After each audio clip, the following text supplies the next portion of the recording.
প্রত্যেকটা গ্রাম দেখতে গেলে 4টা 5টা 2টো কম করে হলেও 2টো কি রয়েছে, মসজিদ রয়েছে। আর প্রত্যেকটা মসজিদে কি থাকে, মাইক রয়েছে। মাইকে আজানের পরেও সে একজন বাড়িতে পাকা বাড়ি থাকার পরে, বক্স সিস্টেম বাড়ি থাকার পরেও যদি সে ঘরে বসে থাকে, তারপরেও তার কানে আজান পৌঁছে যায়, আল্লাহর আহ্বান পৌঁছে যায়, আল্লাহর ডাক পৌঁছে যায়। তারপরেও সে কি আসে না, ফিরে আসে না, তারপরেও সে আসে না।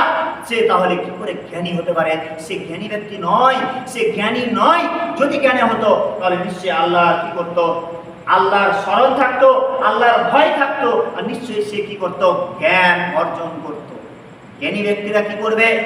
জ্ঞানী ব্যক্তিদের সামনে যখন কোরআনের আয়াত যখন তেলাওয়াত করা হবে, জ্ঞানী ব্যক্তিদের সামনে যখন হাদিসের ব্যাখ্যা করা হবে, তাদেরকে যখন বলা হবে, তারা তাদের অন্তরটা এমন আকারে কেঁপে উঠবে, তারা বলবে যে আমরা আর অন্যায় করব না, আমরা আর কি করব না।